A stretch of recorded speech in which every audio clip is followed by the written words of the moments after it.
Entonces voy a empezar con mi presentación de hoy. La presentación se llama Los enigmas del centro galáctico, que es un nombre así un poco esotérico como para llamar la atención, ¿no? Pero de lo que voy a hablar, por supuesto, es de cosas científicas relacionadas con el centro de nuestra galaxia. Eh, voy a... Ahí está.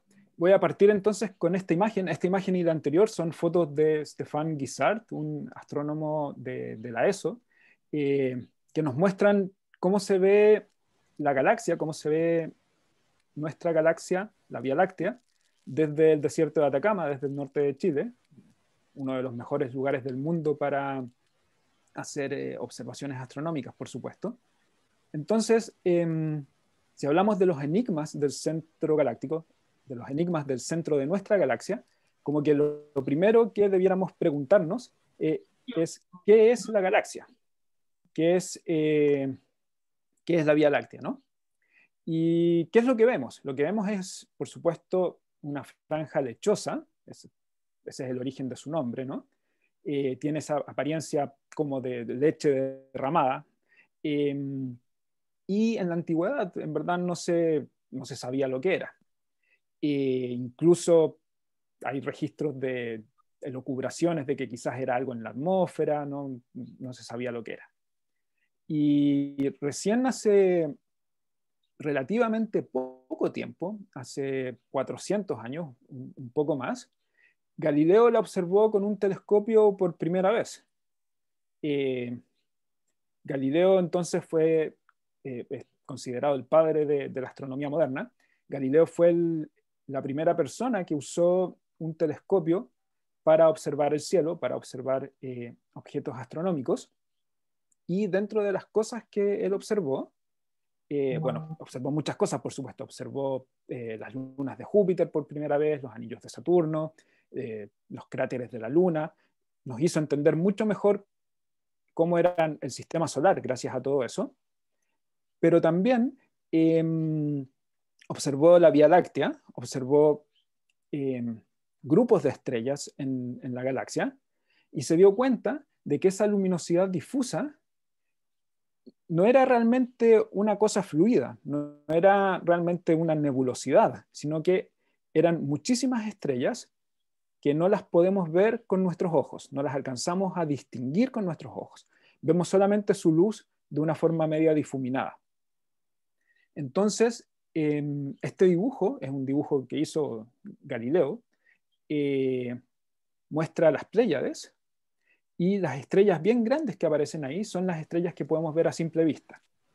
Y todas las estrellas que están dibujadas más chiquititas son las estrellas que él descubrió, que él vio en forma individual por primera vez.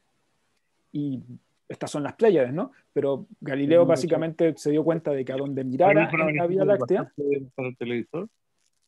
donde mirara en la Vía Láctea se veía que la luminosidad difusa eran estrellitas.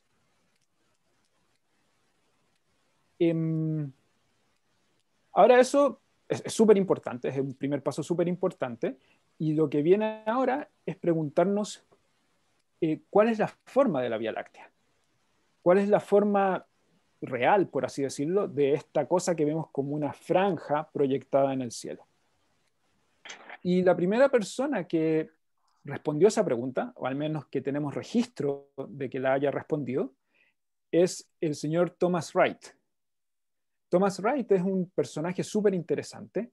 Él vivía en Inglaterra a mediados del siglo XVIII y era un profesor itinerante, diseñaba jardines, como que tenía un montón de intereses súper diversos. Le interesaba, lo tengo anotado acá, la astronomía, por supuesto, pero también la arqueología, las matemáticas, teología, un montón de cosas.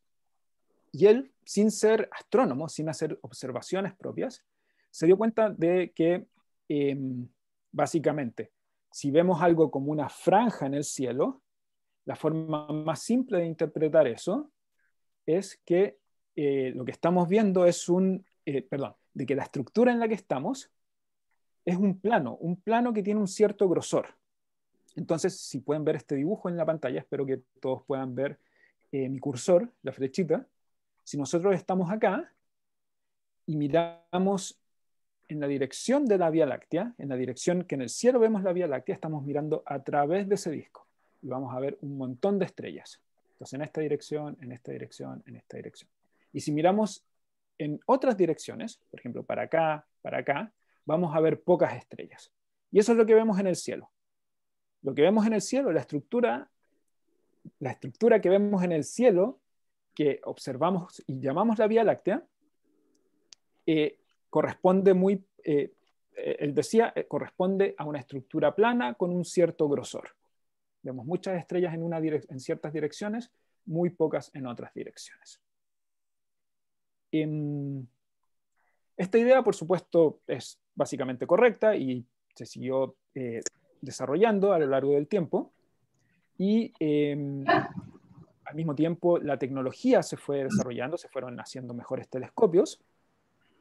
Y desde esa época podemos avanzar algunos años y nos encontramos con William Herschel, que también estaba en Inglaterra, aunque él no era inglés, él era alemán y había viajado a Inglaterra refugiado por alguna guerra, escapando de alguna guerra. Y él era músico, profesionalmente era músico, y era un astrónomo amateur, aficionado. Pero fue un astrónomo muy exitoso, de hecho descubrió Urano. Y piensen, esto fue realmente un hito súper, súper importante. En ese momento se conocían los mismos planetas que se conocían desde la antigüedad, los que podemos ver fácilmente a simple vista, Mercurio, Venus, Marte, Júpiter y Saturno, ¿no? No se conocían más. Y Herschel descubrió Urano y tuvo la astucia de bautizarlo con el nombre del rey de Inglaterra. Le puso algo así como, en latín supongo, la estrella de George. George, no sé cuánto era el rey de Inglaterra. Y el rey, por supuesto, estaba súper contento y le dio mucho financiamiento, así que él se pudo dedicarse profesionalmente a la astronomía, construirse telescopios súper grandes para la época, etcétera, etcétera.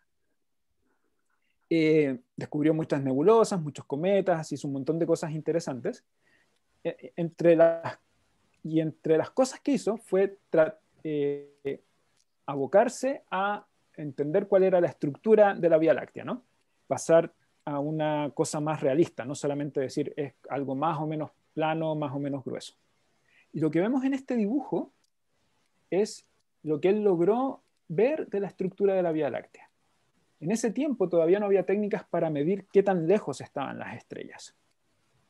Entonces él simplemente decía, ok, aquí hay una estrella muy brillante en esta dirección, esa estrella la veo muy brillante, por lo tanto tiene que estar cerca. Y la ponía acá, en la dirección en la cual la veía. En la misma dirección, o más o menos cerca, veo otras estrellas mucho más débiles. Las veo con un brillo mucho menor, por lo tanto voy a suponer que están más lejos. Las ponía por acá.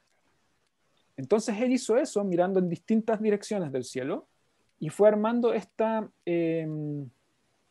figura, ¿no? Una figura geométrica que en el fondo es como un corte de lo que él pensaba que era la galaxia. Decía, por acá la galaxia veo estrellas muy débiles, por lo tanto la galaxia llega hasta muy lejos. Por allá veo estrellas brillantes solamente, por lo tanto la galaxia termina aquí cerca. Y eso es lo que vemos acá, es un corte de la galaxia. Debería haber hecho esto en todas las direcciones, ¿no? Para tener una figura tridimensional, pero no logró terminarlo. ¿Por qué? Porque era muy difícil hacer esto, muy costoso. Requería observar con su telescopio, con la mayor profundidad posible en todas las direcciones y era simplemente demasiado trabajo. Entonces, él mismo no lo logró, pero ese tipo de mediciones se siguieron haciendo en los 150 años aproximadamente posteriores. Y esto culminó con el trabajo de Jacobus Kapteyn en los años 20 del siglo pasado, hace casi 100 años. Y entonces Kapteyn lo que él hizo fue básicamente continuar con la misma idea de Herschel y que otros astrónomos habían continuado en el intertanto. Y es bien interesante porque Kapteyn trabajaba en Groningen, en Holanda, que es una ciudad que no tiene telescopio, no tenían un observatorio. Entonces lo que él hacía era coordinar con observatorios de todo el mundo y les iba diciendo, ok, ustedes en Italia observen esta parte del cielo, ustedes en España esta otra parte. Creo que en Sudáfrica también tenía colaboradores, etcétera, ¿no? Entonces tenía como que dividió el cielo y así logró avanzar mucho más rápido, trabajando en paralelo eh, con colegas de todo el mundo, y de hecho creo que es tal vez la primera gran colaboración internacional en la astronomía. Kapteyn terminó compiló todo eso, y lo que vemos aquí en la pantalla es un esquema de la estructura de la Vía Láctea que él dedujo a partir de todas las observaciones. Entonces, este circulito con el punto representa el Sol, por supuesto, y esta cruz muestra el centro de la galaxia. Entonces, lo que encontró Kapteyn era que la galaxia, que el Sol estaba más o menos cerca del centro de la galaxia, pero no exactamente. Y lo otro que pueden ver acá es que le pudo poner números. Básicamente porque a esta altura se habían desarrollado técnicas para medir la distancia a las estrellas. Entonces él pudo decir algo que Herschel no había podido decir, que es la galaxia tiene un diámetro de unos 50.000 años luz y tiene un grosor de unos 10.000 años luz. Y si vuelvo atrás y les muestro el dibujo de Herschel de nuevo, no hay ningún número. No, esto es solamente una forma sin saber las distancias. Sin embargo, como pueden ver, coincidía más o menos con los resultados de Kapteyn coincidían con los de Herschel en cuanto a que el Sol estaba más o menos cerca del centro. Aquí le puso números, pero más o menos confirma o completa el trabajo que había empezado Herschel hace más de 100 años. Ya. Entonces, ese era lo que se sabía observando estrellas en todas direcciones hace 100 años, en los años 20 del siglo pasado. Al mismo tiempo, en Estados Unidos había otros astrónomos que estaban estudiando la forma de la galaxia de una manera distinta. En particular, Harlow Shapley era un astrónomo que estudiaba cúmulos globulares. Cúmulos globulares son estas como esferas que pueden tener millones de estrellas. Un ejemplo típico es Omega Centauri. Y Shapley había encontrado la forma de medirle la distancia a estos cúmulos globulares. Él podía decir qué tan lejos estaban. Y lo que notó Shapley es que la distribución de los cúmulos era extraña, o era peculiar al menos, no era lo que uno esperaría. Este gráfico muestra un pedazo del cielo, es un mapa de un pedazo de la esfera celeste, y cada circulito es un cúmulo globular, y lo que se puede ver muy claramente es que hay una concentración de cúmulos en esta región. Y esto es un poco extraño, porque si el Sol, el sistema solar, estuviera en el centro de la Vía Láctea, uno esperaría ver más aproximadamente la misma cantidad de cúmulos globulares en todas direcciones. Y, los mismos para arriba, los mismos para abajo, para la izquierda, para la derecha, para adelante, para atrás. Pero acá los cúmulos globulares están más o menos concentrados en esta región, que coincide con la constelación de Sagitario. Y entonces, bueno, y además, esta franja que vemos aquí, esta franja achurada, es el plano de la galaxia, es lo que vemos en el cielo como la Vía Láctea. Entonces eso nos hace sospechar de que este es un punto especial. Este podría ser tal vez el centro de la galaxia. Y como les decía recién, Shapley había desarrollado un método para medir la distancia a los cúmulos. Entonces, este gráfico nos muestra la posición del Sol o del sistema solar, donde estamos nosotros, y aquí nos muestra, este eje, nos muestra la distancia en la dirección hacia Sagitario, donde vemos la concentración de cúmulos globulares. Y como se puede ver, la concentración no es solamente en esa dirección del cielo, sino que es alrededor de cierta distancia en particular. O sea, aquí hay muchos más cúmulos que acá, más cerca del Sol, y que acá lejos, aún más lejos que este punto, que esta X de acá. Entonces, esta X es lo que Shapley interpretó, nos dijo, este es el centro de la galaxia. Y entonces es bastante distinto a lo que nos decía Kapteyn, porque el Sol está lejos, el sistema solar está lejos del centro de la galaxia, está a 60.000 años luz. Y si volvemos atrás acá, les recuerdo que toda la galaxia, según Kapteyn, medía 50.000 años luz. Entonces, Kapteyn nos decía que la galaxia es pequeña, mide 50.000 años luz de diámetro, y el Sol está relativamente cerca del centro. Shapley nos dice algo súper distinto, nos dice la galaxia es mucho más grande, de hecho el Sol está a 60.000 años luz, está más lejos que todo lo que nos dice Kapteyn que mide la galaxia. Entonces la galaxia es mucho más grande y el Sol está lejos, está en la periferia. Y esta es una discrepancia súper importante, o sea, no pueden, uno tiene que estar mal, ¿no? Y ¿cuál es la razón de esta discrepancia? La razón tiene que ver con el polvo. Hay mucho polvo en la galaxia, en particular en el plano de la galaxia, en la dirección donde vemos la Vía Láctea, que no nos deja ver estrellas, y eso tiene consecuencias importantes. Si de hecho nos fijamos en esta imagen, todo esto negro que se ve acá, no es que no haya estrellas, sino que el polvo nos tapa las estrellas. Y como les voy a explicar en un momento, el polvo tiene un efecto súper importante en cómo el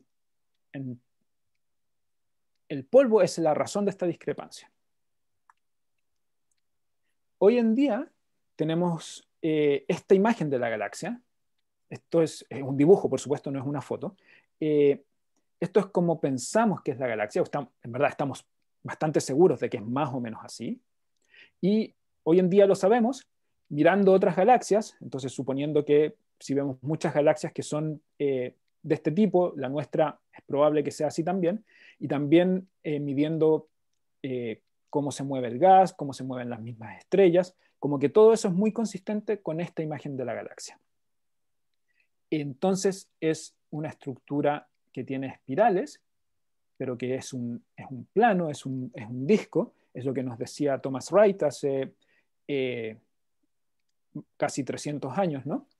En el sentido de que es un plano con un cierto grosor, y la gran mayoría de las estrellas están en este disco, en lo que se llama el disco de la galaxia. Es más fácil entender la estructura si miramos cómo se vería la galaxia de Canto. Entonces tiene esta región central que se llama el bulbo. Este es el disco, que es bastante delgado, son solamente 1000 años luz. Y tiene un halo que está lleno de cúmulos globulares. Los cúmulos globulares, estas como esferas de millones de estrellas, no están junto con las otras estrellas en el disco, sino que están en todas partes, distribuidas en todas partes, como una nube alrededor como un halo, esa es la palabra correcta, alrededor de la galaxia. Y el Sol está acá. Y resulta que Shapley tenía razón, el Sol está más bien en la periferia, está bastante lejos del centro de la galaxia. Sin embargo, Shapley estaba equivocado en cuanto a la distancia. No la achuntó, se equivocó en un factor 2. Él decía está a 60.000 años luz, en verdad está a un poco menos de la mitad, 28.000 años luz aproximadamente. Ahora, ¿por qué Shapley sobreestimó? la distancia que tenemos del Sol, del sistema solar, de la Tierra, al centro de la galaxia, y por qué Kapteyn tenía una idea tan errada de la estructura y el tamaño de la galaxia. Lo que pasa es que, como les decía hace un momento, hace 100 años no se sabía del polvo, el polvo interestelar, que nos tapa la luz de las estrellas. Y si realmente nos fijamos solamente en las estrellas que podemos ver, las estrellas que podemos ver están todas en una elipse, en un óvalo, más o menos así. Esto es totalmente esquemático, ¿no? No es para nada exacto. Pero el punto es que desde el Sol, desde el sistema solar, podemos ver estrellas hasta acá y más allá no, porque el polvo nos tapa. Y para acá también, para acá es más importante, ¿no? Si tratamos de ver hacia el centro de la galaxia, el polvo no nos deja hacerlo. Entonces, Kapteyn estaba usando observaciones hechas en este óvalo, y eso era todo lo que se podía ver usando las estrellas. Entonces él, obviamente, si podía ver solo estas estrellas, encontraba que el Sol estaba más o menos al centro y que la galaxia era relativamente pequeña.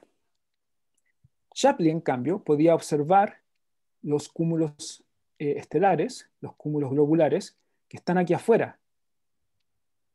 Noten que estos cúmulos están fuera del plano, están fuera del disco, donde hay mucho menos polvo. Entonces sí podemos verlos, aunque estén muy lejos.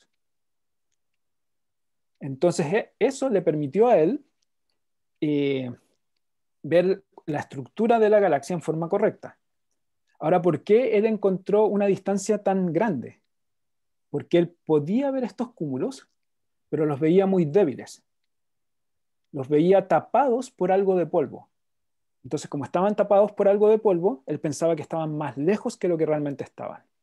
Entonces, todos estos cúmulos, en verdad, están como a 30.000 años luz. Él decía, deben estar como a 60, 70.000 años luz. Y por eso él le daba un número distinto. Le daba una distancia más grande. En, para ilustrar un poco mejor este concepto, este es un mapa de Santiago, donde está el Cerro Santa Lucía. Imagínense que ustedes no son de Santiago y de repente los dejan, se teletransportan, aparecen mágicamente aquí al pie del Cerro Santa Lucía, y es un día horrible con muchísimo smog. Está súper contaminado, se ve todo naranjo y no pueden ver más allá de unos, no sé, 300 metros de distancia. Si están parados acá, y yo les pregunto, ¿qué tan grande es Santiago? Me van a decir, Santiago mide como 1 kilómetro de radio. Es una respuesta totalmente incorrecta, pero que está basada en lo que se puede ver. Y además van a pensar que están parados al medio de Santiago, cuando el Cerro Santa Lucía no está realmente en el centro geográfico de Santiago.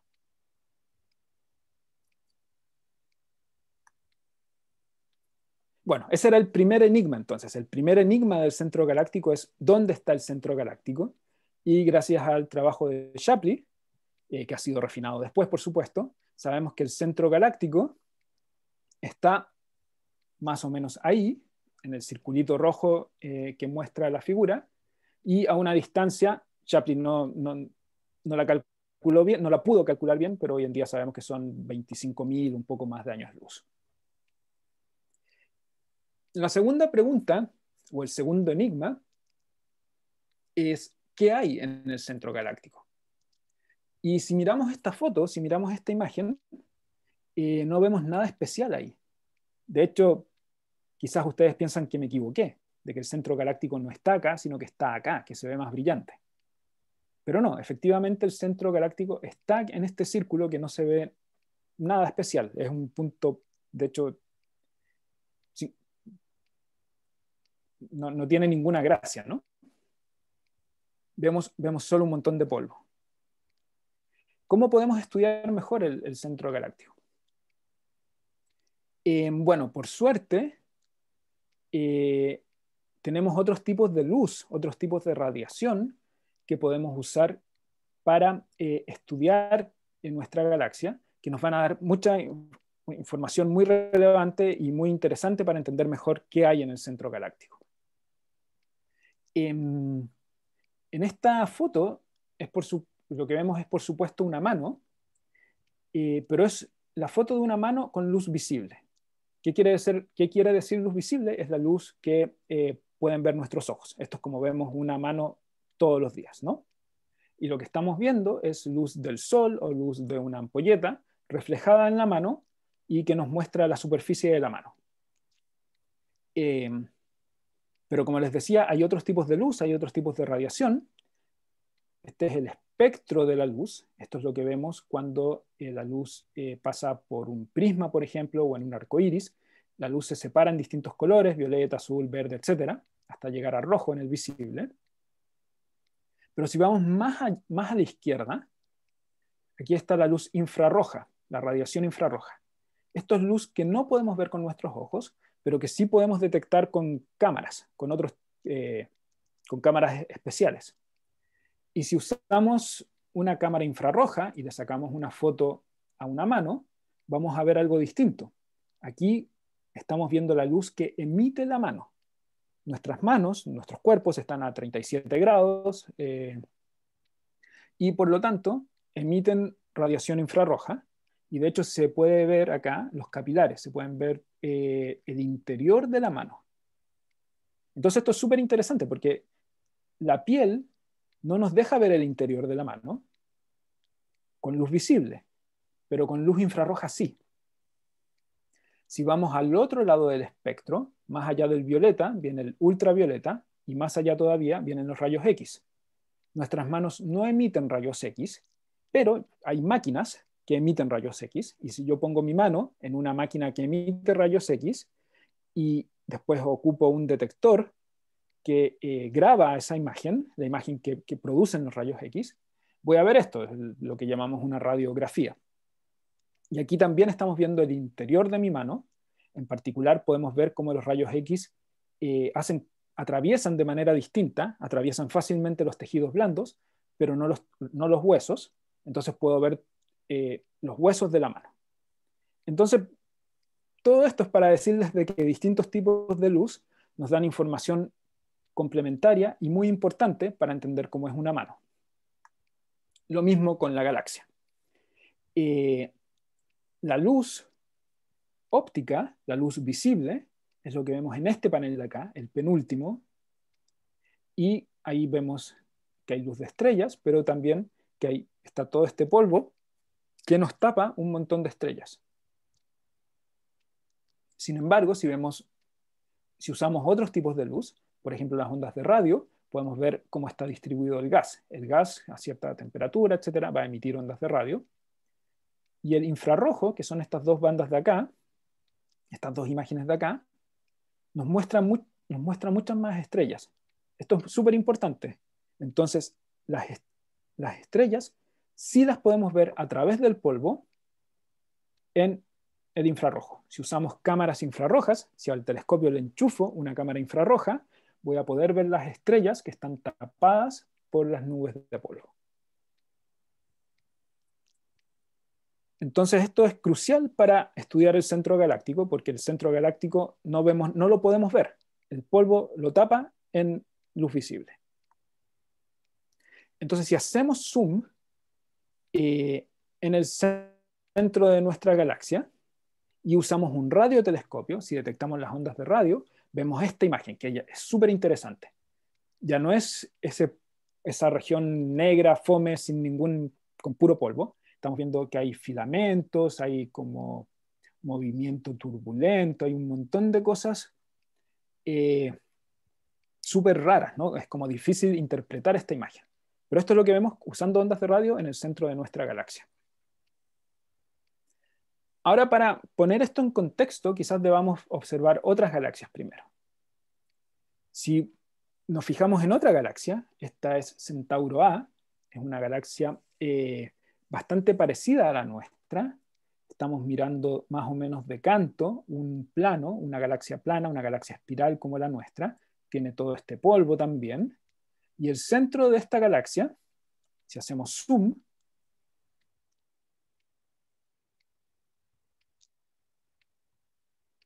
el polvo nos tapa. No podemos ver el centro de esta galaxia en luz visible. El polvo nos tapa. Pero si usamos radiación infrarroja, vemos que hay un centro muy brillante. Si en vez de observar con una cámara visible, una cámara normal, observamos con una cámara infrarroja, vemos un centro muy brillante. Y si observamos en ondas de radio, vemos algo impresionante. Vemos que está toda la galaxia, esto es lo que vemos en luz visible, las estrellas y el polvo, y si le superponemos a esta figura, lo que vemos en ondas de radio, vemos que salen como unos chorros. Son chorros que salen del centro de la galaxia y que salen de la galaxia. Llegan a, no sé, 1.000.000 de años luz o algo así. Llegan súper lejos. Estos chorros, que quizás se conocen más por el nombre de jets, que es el nombre en inglés, nos hablan, nos indican que hay procesos súper energéticos pasando en el centro. ¿Cómo entendemos esto? ¿Cómo podemos entender que haya algo muy brillante en el centro y que además expulse material? La mejor forma o la única forma en verdad de explicar estos fenómenos, estas observaciones, es diciendo de que hay un agujero negro gigante, un agujero negro supermasivo en el centro de esta galaxia. Y cuando tenemos un agujero negro, el agujero negro mismo en verdad no se ve, no debiéramos ver nada, pero el agujero negro atrae material, atrae gas, y ese gas cae hacia el agujero negro girando cada vez más rápido, se calienta mucho, entonces brilla mucho. El agujero negro no brilla, es el gas el que brilla mucho a medida que va cayendo, y además expulsa o libera mucha energía ese proceso, lo que hace que el material salga disparado hacia arriba y hacia abajo, y esos son los jets, esos son los chorros. Es parte de la materia que va cayendo al agujero negro que sale disparada. Y esto que suena como fantasía, como ciencia ficción, hoy en día tenemos una imagen del agujero mismo, que fue lograda el año pasado, no, hace casi 2 años ya, por el Event Horizon Telescope, el telescopio del horizonte de eventos, que obtuvo para la galaxia M87, otra galaxia relativamente cercana, obtuvo la primera imagen de la silueta del agujero negro. Y seguro que vieron esto en las noticias en abril del 2019.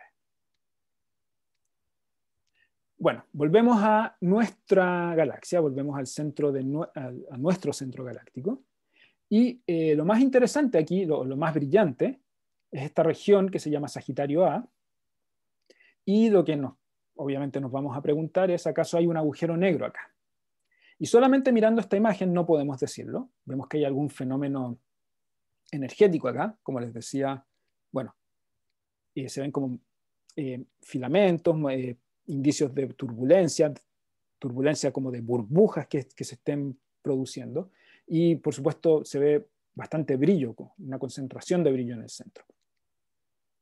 Ahora, para estudiar mejor esta región, vamos a usar ahora, ahí está, radiación infrarroja, como les decía, la radiación infrarroja nos permite ver las estrellas.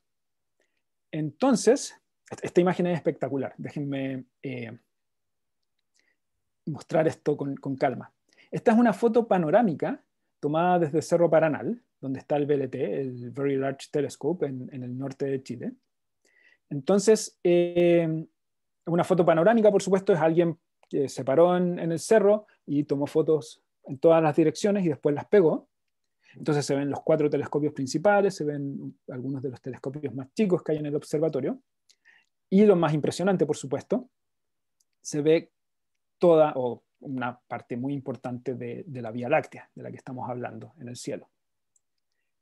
Si hacemos zoom ahí está el centro de la galaxia, y hacemos zoom gigantesco con los telescopios, vamos a ver las estrellas. Y de hecho, lo que se puede ver acá son las estrellas moviéndose. Y esto es súper inusual. O sea, las estrellas están fijas en el cielo en principio. Las cuando se puede medir su movimiento, es un movimiento en general rectilíneo. Y aquí lo que estamos viendo es que las estrellas a lo largo de unos 10 años, que es lo que muestra esta animación, las estrellas están haciendo curvas, ¿no? Están teniendo un movimiento súper curvo. Aquí vamos a ver otra animación de estas mismas estrellas. Esta es lo anterior era una animación de cómo lo vemos desde la Tierra. Esta es una animación que nos muestra mejor la estructura tridimensional. Entonces esas estrellas que les mostré recién son estas de acá, que están dando vueltas, se demoran unos 15, 20, 30 años en dar una vuelta, cada una de ellas alrededor del centro. Y más afuera tenemos otras estrellas que están como en un disco, y es súper impresionante, ¿no? Eh, Ahora, si esto les recuerda algo, les debiera recordar, por ejemplo, el movimiento en el sistema solar. Los planetas, los cometas, los asteroides se mueven en el sistema solar con órbitas de este tipo. Se mueven con órbitas circulares u órbitas elípticas. Entonces, lo que estamos viendo acá es que las estrellas en el centro de la galaxia tienen una órbita elíptica. Y esa órbita elíptica implica de que la masa está concentrada en un objeto. Es lo mismo que en nuestro sistema solar, la masa está concentrada en el Sol. En este caso, tenemos mucha masa que está concentrada en una región pequeña, en una región de menos de 100 unidades astronómicas. Eso es grande para el sistema solar, pero es muy, muy chico para la galaxia. Y si uno hace los cálculos, lo único que puede crear este tipo de órbitas es un agujero negro. Básicamente, la masa que necesitamos para crear estas órbitas y el tamaño pequeño que necesitamos para que la órbita pase por aquí sin tocar, sin chocar con este objeto, implica que tiene que ser un agujero negro. Puse la foto acá de estas dos personas, Andrea Ghez y Reinhard Genzel, porque cada uno de ellos, con sus equipos en forma independiente, llegó a este resultado. Entonces, los puntos azules son los equipos de Genzel. Él trabaja en Alemania usando los telescopios que están en Chile, los telescopios de la ESO, del Observatorio Europeo Austral.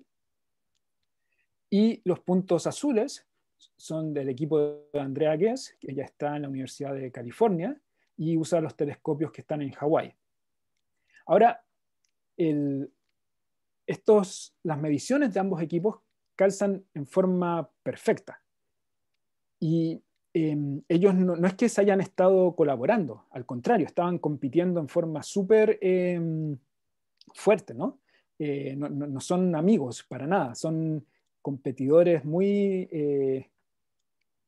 que se tomaron esto muy en serio, que querían ganarle al otro equipo y ambos llegaron a la misma elipse. Entonces eso nos da una confianza de que este resultado, una confianza enorme de que este resultado está correcto. Y bueno, este resultado, ¿no? Nos indica, fue el primer indicio así súper fuerte de la existencia de un agujero negro, antes de la imagen que les mostré hace algunos minutos. Y estas mediciones les valieron el Premio Nobel de Física del año pasado, que en el fondo todos esperábamos que algún día se lo dieran porque es realmente una medición espectacular. Entonces, en otras galaxias, entonces esto indica que tenemos un agujero negro en nuestra galaxia. No es un agujero negro tan brillante o que produce tanto brillo como el de las otras galaxias, y eso tiene que ver porque no hay mucho gas alrededor. Como les decía, el agujero negro mismo no brilla, es el gas que está a su alrededor, y como en nuestra galaxia hay poco gas en el centro, nuestro agujero negro brilla menos, pero se puede ver que brilla y que cambia su brillo, que esos son indicios, la variabilidad es un indicio también importante. Y al parecer podría tener un jet, pero eso no es súper claro. Esta imagen en verdad no lo aclara para nada. Pero hay otro tipo de análisis que se pueden hacer que indica que habría gas saliendo de la cercanía del agujero negro.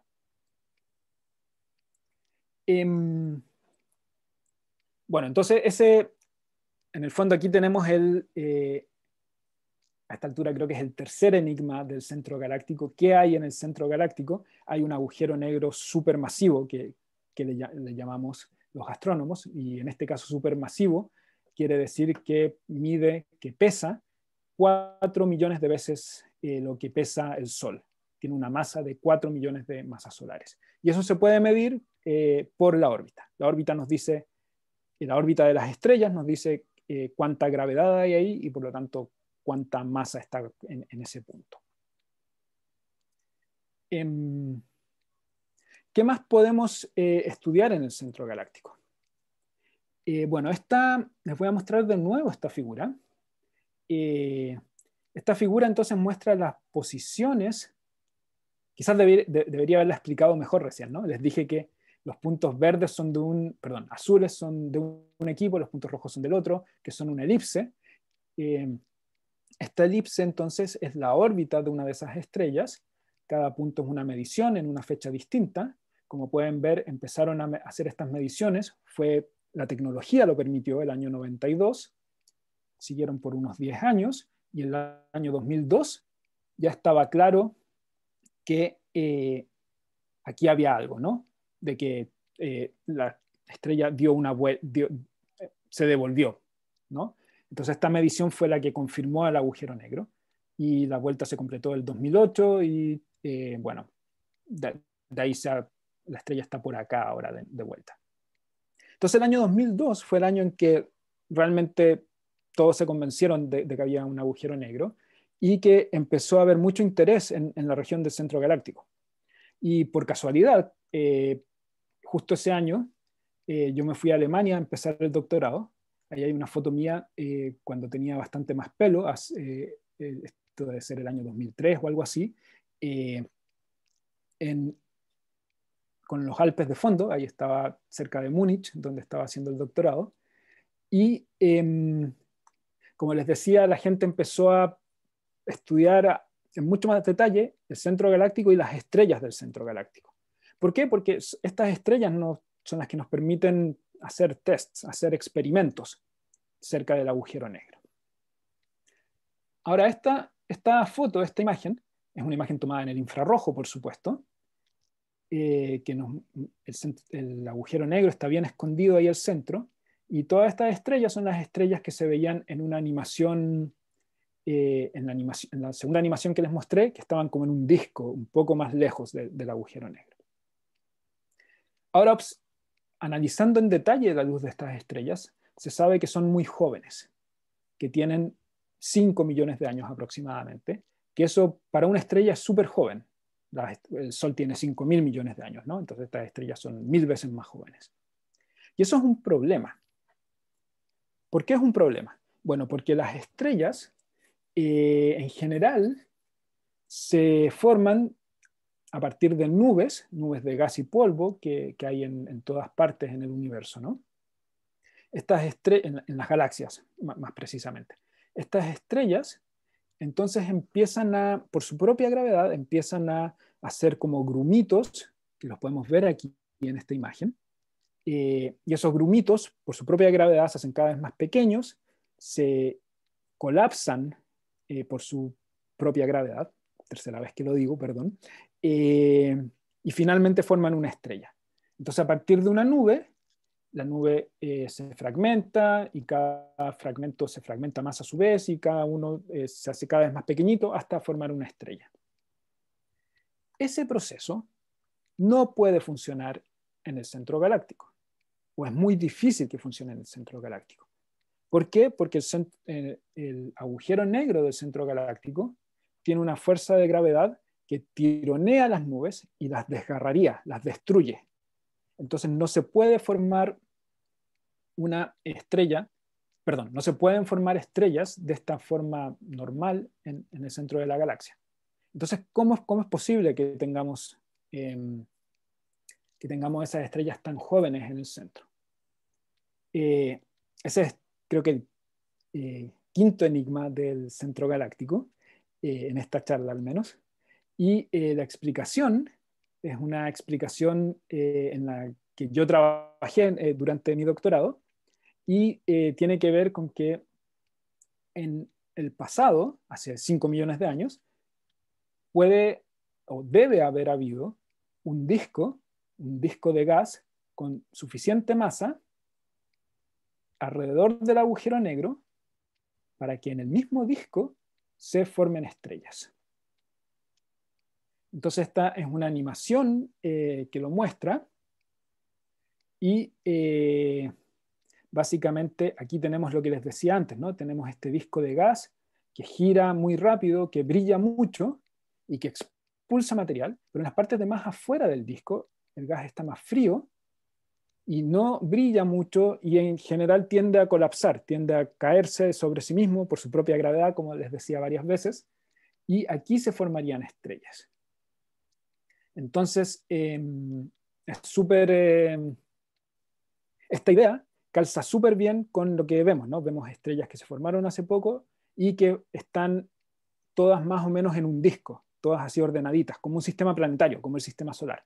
En el fondo lo que estamos viendo acá, pensamos que es parecido a la formación del sistema solar, pero en vez de planetas formándose alrededor del Sol, es una escala totalmente distinta, son estrellas que se formaron alrededor de un agujero negro supermasivo. A ver, me voy a saltar una transparencia. Entonces, la